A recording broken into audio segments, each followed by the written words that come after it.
My husband begged me, just tell them you forgive me, they'll take everything. I looked at my lawyer and smirked. I'm sorry, who is this man? I think he's looking for his roommate. The entire room went silent. The shock on his face was my real reward. Hey Reddit, I'm kind of at a loss here and I need a reality check. Is it normal to still feel this burning resentment for something that happened almost 2 years ago? I feel like I'm supposed to be over it by now, but I'm just not. Here's the backstory. My husband and I have been together for 3.5 years. Back in 2023, we had our first child. I was 4 months postpartum. For anyone who's been there, you know the deal. You're exhausted, your body feels like a stranger's, and you're just trying to keep this tiny human alive. I was in the thick of it, completely vulnerable, and that's when he decided to tell me. He sat me down one night after the baby was finally asleep, and just dropped it. He had cheated on me with an escort. My first reaction was just numbness, like my brain couldn't process the words. An escort. It felt so transactional and grimy,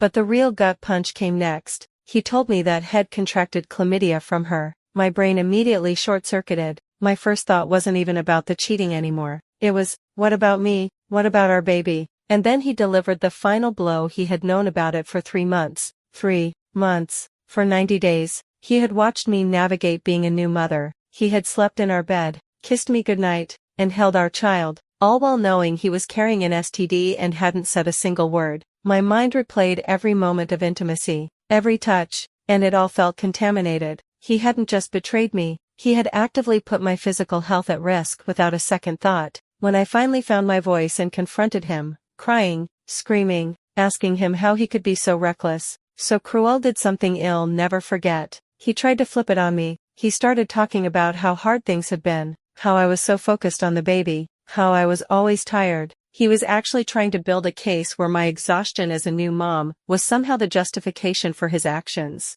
It wasn't an apology, it was a defense. That was the moment I realized what I was dealing with. This wasn't a person who felt remorse for hurting me. This was a person who was angry that I was upset, angry that his secret was causing a problem for him. The conversation wasn't about his betrayal, it was about my overreaction. So I guess my first question for you all is this: when the betrayal isn't just cheating, but also involves a complete disregard for your health and is followed by that kind of manipulation, is it even possible to get over it? Or does a wound that deep just never fully close? After the first incident, I tried. God, did I try? I swallowed the betrayal because we had a son, and a part of me desperately wanted to believe his tearful apologies and his promises that it would never happen again. We ended up getting married, and for a while, I let myself believe we were building a real future. I even got pregnant with our second child. I thought a new baby would solidify us, that it would be a fresh start. I was wrong. Fast forward about a year, I was 5 months pregnant, feeling that familiar exhaustion,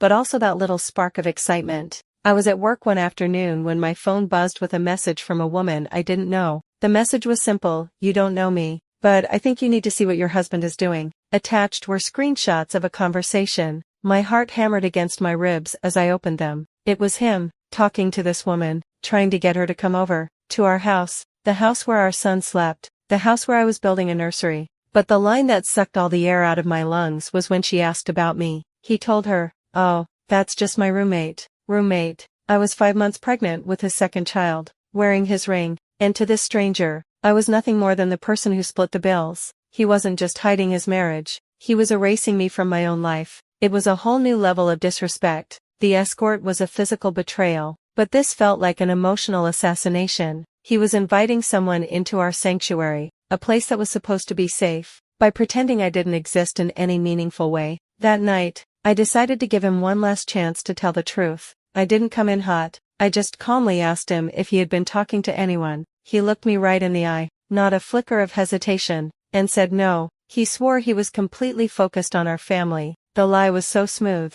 so practiced, it made my skin crawl. What else had he lied about with that same easy confidence? I just stared at him for a second. Then I unlocked my phone and showed him the screenshots. The shift was immediate. The confident denial vanished, and the frantic, cornered look I knew all too well came back. He only started confessing when he knew he was caught. He admitted everything, but it meant nothing. It wasn't honesty born from remorse. It was a surrender because he had no moves left. This is the part I can't get over. The first time, he called it a mistake, a moment of weakness, but this wasn't a mistake. This was a calculated pattern of behavior. He learned nothing from the first time except how to lie better. So, am I crazy for feeling like this was worse? It wasn't physical, but it proved to me that the man I married is fundamentally deceitful. It feels like this is the betrayal that killed any hope I had left. Is it any wonder I still can't stand for him to touch me? So that brings us to today. We have 2 kids now. We're married. And from the outside,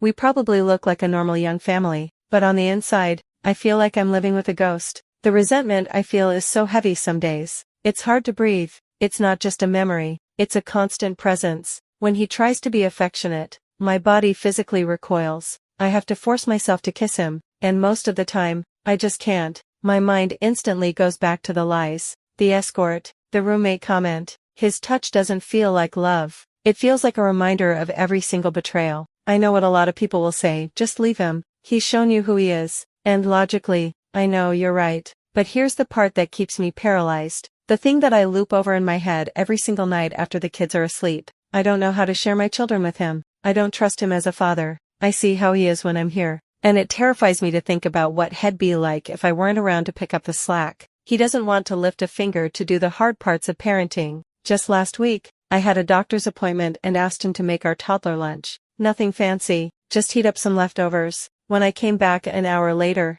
our daughter was eating dry crackers from a box because he didn't want to make a mess in the kitchen. My brain seized on that. It's not just laziness. It's a fundamental lack of care. If he won't do something as basic as feeding his own child a proper meal when I'm gone for 60 minutes, how can I possibly trust him with both of them for a whole weekend? What happens when one of them gets sick? Will he even notice a fever? What happens when the baby won't stop crying? Will he have the patience? My presence is the only thing that guarantees our kids are properly cared for, and that feels like a prison. So this is my dilemma. Staying means living with this constant disgust and knowing him with a man I can't respect or trust. Leaving means I would be legally forced to hand my children over to him, alone. And I genuinely believe he is not capable of keeping them safe and happy. So, Reddit, I'm back to my original question. Is it normal to still feel this way after almost 2 years? And more importantly, has anyone been in this impossible situation? How do you choose between your own sanity and what you feel is the absolute safety of your kids? How do you leave when you're terrified the other parent will fail them the second you're not there to supervise?